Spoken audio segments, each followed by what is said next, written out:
कोरोनाची दीर्घकालीन लक्षणं मुलांमध्ये कमी असल्याचं आढळून आलंय। सुमारे 98.4% मुलं 8 आठवड्यांमध्ये बरी झाली आहेत असं अभ्यासक्रमातून समोर येतंय। ब्रिटनच्या राष्ट्रीय आरोग्य संस्थेने हे संशोधन केलंय। बहुतांश लहान मुलांना रुग्णालयामध्ये दाखल करण्याची वेळच आलेली नाहीये। मुलं यातून लवकर बरी होताना दिसली आहेत। राज्यातील 24 जिल्ह्यांमध्ये डेल्टा प्लस या कोरोनाच्या व्हेरिएंटचा प्रादुर्भाव झालाय। आता यामध्ये 50% रुग्ण हे विदर्भ आणि कोकण विभागातले दिसून येत आहेत। यामध्ये सर्वाधिक रुग्ण हे रत्नागिरी आणि जळगाव जिल्ह्यामध्ये आढळलेले असले तरी सुद्धा त्या तुलनेत इथे बाधितांचं प्रमाण मात्र वाढलेलं नाहीये। मुंबईत 343 नव्या रुग्णांचं निदान झालेलं आहे, तर 272 कोरोनाबाधित रुग्ण बरे होऊन घरी परतलेत, तर 4 जणांचा कोरोनामुळे मृत्यू झालाय। मंगळवारच्या तुलनेमध्ये बुधवारची ही आकडेवारी चिंताजनक आहे। हिंगोलीची कोरोना मुक्तीकडे वाटचाल सुरू आहे। जिल्ह्यामध्ये कोरोनाचा एकही नवा रुग्ण आढळून आलेला नाहीये, तर एक रुग्ण बरा झाल्यामुळे त्याला डिस्चार्ज देण्यात आल्याची माहिती जिल्हा शल्य चिकित्सकांनी दिली आहे। सद्यस्थितीमध्ये जिल्हा सामान्य रुग्णालयातील आयसोलेशन वॉर्डमध्ये भरती असलेल्या कोविड-19 रुग्णांपैकी 6 रुग्णांची प्रकृती गंभीर असल्यामुळे त्यांना सध्या ऑक्सिजनवर ठेवण्यात आले। कोल्हापूर महानगरपालिकेच्या वतीने सुरू करण्यात आलेली 11 कोविड सेंटर्स आता बंद करण्यात आली आहेत। काही महिन्यांपूर्वी कोल्हापूर शहरामध्ये मोठ्या प्रमाणात कोरोनाचा प्रसार सुरू होता, त्यामुळे कोल्हापूर महानगरपालिकेला ही 11 कोविड सेंटर्स नव्याने उभारावी लागली होती, मात्र आता ती बंद करण्यात आली आहेत। कोरोना लसीकरण मोहिमेमध्ये देशात सगळ्यात कमी साईड इफेक्ट्स जाणवलेले आहेत। सर्वेक्षणानुसार कोविशिल्ड लसीचा पहिला डोस घेतलेल्या 70% आणि कोवॅक्सिन लस घेतलेल्या 64% नागरिकांना कोणतेही साईड इफेक्ट्स जाणवलेले नाहीयेत, तर काहींना सौम्य प्रकारचे साईड इफेक्ट्स जाणवलेत। मुंबईमध्ये कोवॅक्सिनच्या मागणीमध्ये सध्या मोठ्या प्रमाणात वाढ झाली आहे। रेल्वे प्रवासासह उपहारगृह, मॉलमध्ये काम करणाऱ्या कर्मचाऱ्यांसाठी 2 मात्रा घेणं बंधनकारक केले आणि त्यामुळे 28 दिवसात 2 मात्रा पूर्ण होणाऱ्या कोवॅक्सिनची मागणी सध्या मुंबईमध्ये वाढली आहे। मात्र सरकारी केंद्रांवर लसींचा साठा उपलब्ध नसल्यामुळे तब्बल 2700 रुपये खासगी रुग्णालयांमध्ये खर्च करून कोवॅक्सिनच्या लसीसाठी सध्या गर्दी होताना दिसते। राज्यातल्या अभ्यासक्रमांमध्ये लवकरच शेती हा विषय असणार आहे। राज्य सरकारच्या शिक्षण विभागानं आणि कृषी विभागानं काल संयुक्त बैठक घेतली आणि त्यामध्ये हा निर्णय झाला। राज्य शिक्षण संशोधन आणि प्रशिक्षण संस्था तसंच राज्य शेतकी शिक्षण आणि संशोधन संस्थेला याबाबत संयुक्तरित्या अभ्यासक्रम तयार करण्याचे आदेश सध्या देण्यात आले। कोरोनामुळे आई-वडील मृत पावलेल्या विद्यार्थ्यांची शुल्क माफी आणि क्रीडा शुल्कासह विविध शुल्क माफ करण्याचा निर्णय औरंगाबादच्या डॉ. बाबासाहेब आंबेडकर मराठवाडा विद्यापीठानं घेतला। तुमच्या सोसायटीमध्ये इलेक्ट्रिक वाहनांसाठी चार्जिंग स्टेशन्स उभारलं गेलं तर सोसायट्यांना मालमत्ता करामध्ये सूट देण्याचा निर्णय राज्य सरकारनं घेतलाय। इलेक्ट्रिक वाहन धोरणाला चालना देण्यासाठी ही घोषणा करण्यात आली आहे। गृहनिर्माण संस्थांनी त्यांच्या मालकीच्या जागेत व्यापारी तत्वावर इलेक्ट्रिक वाहन चार्जिंग सुविधा उपलब्ध करून दिली तर ही सूट देण्यात येणार आहे। पर्यावरणाचा विचार करून विजेवर चालणाऱ्या अधिकाधिक बस गाड्या ताफ्यात दाखल करण्याचा निर्णय बेस्टनं घेतलाय। त्यानुसार डिसेंबर 2022 पर्यंत मुंबईमध्ये टप्प्याटप्प्यानं विजेवर धावणाऱ्या आणखी 2000 बस गाड्या दाखल होतील अशी माहिती बेस्ट महाव्यवस्थापनानं दिली आहे। पुणेकरांची प्रिय सायकल त्यांना आता नव्यानं येणाऱ्या मेट्रोतून सुद्धा घेऊन जाता येणार आहे। रस्त्यावर वाहनांची गर्दी होऊ नये यासाठी नागरिकांनी मेट्रो स्टेशनपर्यंत सायकलनं प्रवास करावा असं आवाहन मेट्रोकडून केलं जात आहे। मेट्रोमध्ये सायकल नेण्यासाठी विशेष सोय करण्यात आली आहे। मेट्रोमध्ये मेट्रोचे CEO ब्रिजेश दीक्षित यांनी सुद्धा सायकलसह प्रवास केला। जानेवारी 2022 मध्ये मुंबईतल्या घरांसाठी लॉटरी काढली जाणार आहे। कोकण मंडळाच्या घरांच्या अर्जांची नोंदणी सुरू झाल्यानंतर पहिल्या तासातच 3000 अर्जांची विक्री झाली आहे। एका घरासाठी 250 लोकांची मागणी आहे। 14 ऑक्टोबरला दसऱ्याच्या मुहूर्तावर या म्हाडाच्या घरांची लॉटरी काढण्यात येईल। महाराष्ट्रातील 8 स्मार्ट शहरांना अतिरिक्त 2000 कोटी रुपये देण्याची घोषणा अलीकडेच केंद्र शासनाने केलेली होती, मात्र ही घोषणा हवेतच विरली आहे। राज्यातील एकाही स्मार्ट सिटी शहराला या संदर्भात किती निधी देणार याचा तपशील अजूनही देण्यात आलेला नाहीये। उलट सध्या सुरू असलेली तसंच निविदा प्रक्रियेतील कामं मार्च 2000 पर्यंत संपवा असं केंद्र शासनानं औरंगाबादसह इतर 7 महापालिकांना कळवलेलं आहे। खारफुटींबाबत जनजागृतीसाठी गोराईमध्ये कांदळवन उद्यान उभारण्यात येत आहे. पाणी शोषून घेण्याची भरपूर क्षमता कांदळवनांमध्ये असल्यामुळे पूरस्थिती नियंत्रणात राहण्याच्या दृष्टीनं कांदळवनाचं महत्त्व आहे. पुढच्या 20 महिन्यांमध्ये हे काम पूर्ण होणं अपेक्षित असून दहिसरमध्ये सुद्धा असं कांदळवन उद्यान प्रस्तावित आहे.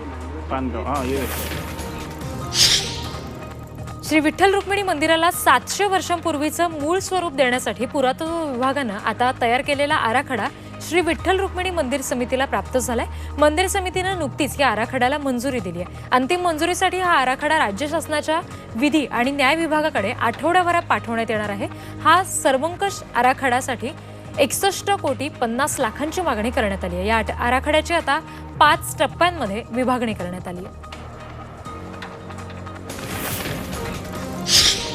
औरंगाबाद जिल्ह्यामध्ये 728 तीव्र कुपोषित बालकं आढळून आली आहेत.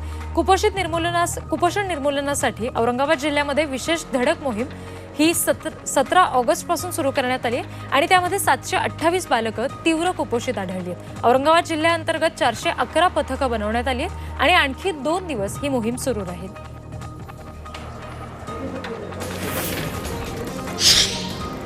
शेतामध्ये वेगवेगळी रंगीत पानं असलेल्या भातरोपांची हातानं लावणी करून प्रचंड मोठी चित्र निर्माण करण्याची अवघड कला जपानी शेतकऱ्यांना जोपासली आहे. गेल्या 28 वर्षांपासून तो ही कला जोपासतोय. श्रीकांत इंगळहळीकर असं या शेतकऱ्याचं नाव आहे. ही कला 5 वर्षांपूर्वी सिंहगड पायथ्याच्या शेतात भारतात सर्वप्रथम विकसित केली गेली. भात शेतीतले परंपरागत हस्तकौशल्य सध्याच्या युगामध्ये जोपासणं हा या चित्रांचा उद्देश आहे. सह्याद्रीतला दुर्मिळ वन्यप्राणी पक्षी या कलेतून सादर केले गेलेत. ऊस उत्पादक शेतकऱ्यांना केंद्र सरकारनं दिलासा दिलाय. ऊसाच्या FRP मध्ये प्रतिटन 50 रुपयांची वाढ करण्यात आली आहे. केंद्रीय मंत्रिमंडळामध्ये बैठकीमध्ये हा महत्त्वाचा निर्णय झालाय. सध्या ऊसावरचा FRP हा 2850 रुपये प्रतिटनावरून 2099 रुपये प्रतिटन करण्यात आलाय. इंदापूर तालुक्यातील निमगाव केतकी इथल्या दूध उत्पादक शेतकऱ्यांनी दुग्धविकास मंत्री सुनील केदार यांना पत्र पाठवलंय. दुधाला दरवाढ मिळावी अशी मागणी या पत्रामधून त्यांनी केली आहे. धुळे आणि नंदुरबार जिल्ह्यामध्ये अज्ञात माथेपेरू पिकांचं नुकसान करतोय. बोरगावमध्ये अर्जुन पाटील यांची कपाशीची झाडं उपटून फेकण्यात आली आहेत. गेल्या वर्षी सुद्धा त्यांच्या पिकांचं असाच पद्धतीचं नुकसान झालं होतं. नंदुरबार जिल्ह्यातल्या बोरज शिवारात सुद्धा पपईची 1600 झाडं उपटून फेकण्यात आली आहेत. शिवसेना आपलं काही करू शकत नाही, शिवसेनेला पुरून उरल्याचं नारायण राणेंनी म्हटलंय. पण याचबरोबर यापुढे जपून पावलं टाकणार असल्याचं सुद्धा यावेळी नारायण राणे यांनी म्हटलंय. नारायण राणे यांना जामीन मंजूर झाल्यानंतर सिंधुदुर्गामध्ये जनआशीर्वाद यात्रेची जोरदार तयारी सुरू झाली आहे. खारेपाटण ते दोडा मार्गापर्यंत राणेंच्या स्वागताची जय्यत तयारी सुरू आहे. नारायण राणेंच्या कणकवलीमध्ये ठिकठिकाणी गुढ्या उभारण्यात आल्यात आणि आकाशकंदील सुद्धा लावण्यात आले.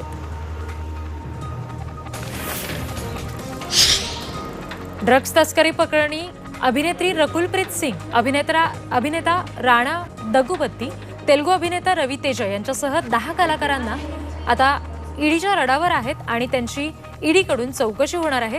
त्यासाठी ईडीनं समन्स पाठवत रकुलला 6 सप्टेंबरला तर राणाला 8 सप्टेंबरला चौकशीसाठी बोलावलंय.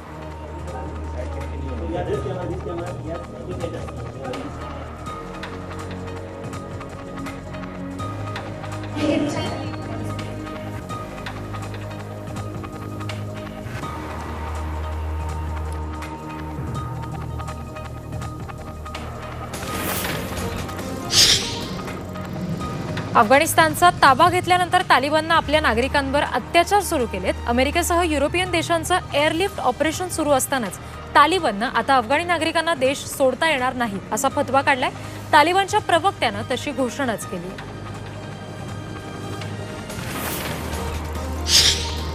आत्मनिर्भर भारत योजनेअंतर्गत सैन्य दलासाठी माउंटन ब्रिज तयार करण्यात आलाय.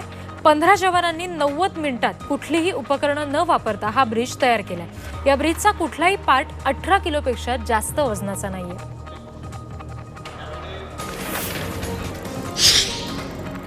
बँक कर्मचाऱ्यांच्या फॅमिली पेन्शनमध्ये 30% वाढ करण्यात आली आहे. केंद्र सरकारनं इंडियन बँकिंग असोसिएशनच्या प्रस्तावाला मंजुरी देत ही वाढ केली आहे. त्यामुळे आता बँक कर्मचाऱ्यांच्या कुटुंबाला प्रति महिना 30 ते 35 हजारांची पेन्शन मिळणार आहे.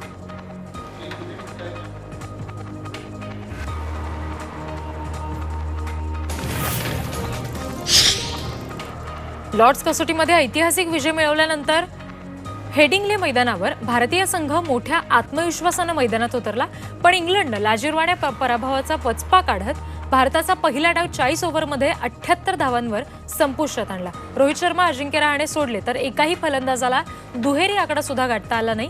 प्रत्युत्तरामध्ये इंग्लंडचे सलामीवीर फलंदाज हसीब हमीद आणि रोरी बन्स यांनी शतकी भागीदारी रचली आहे. पहिल्या दिवसाचा खेळ थांबला तेव्हा इंग्लंडनं 42 षटकांमध्ये विनाबाद 120 धावा केल्या असून त्यांच्याकडे आता 42 धावांची आघाडी आहे. ऑलिम्पिक रौप्य पदक विजेता रवी दहिया यांना आगामी जागतिक कुस्ती अजिंक्यपद स्पर्धेला मुकण्याची शक्यता आहे, कारण पुढच्या महिन्यात होणाऱ्या भारतीय कुस्ती महासंघाच्या निवड चाचणीसाठी अपुरी तयारी झाल्यामुळे खेळू शकणार नसल्याचं रवीनं म्हटलेलं आहे. नॉर्वेमध्ये 2 ते 10 ऑक्टोबरमध्ये ही स्पर्धा होणार आहे. जागतिक स्पर्धेला मुकणारा रवी हा भारताचा दुसरा मातब्बर कुस्तीपटू आहे.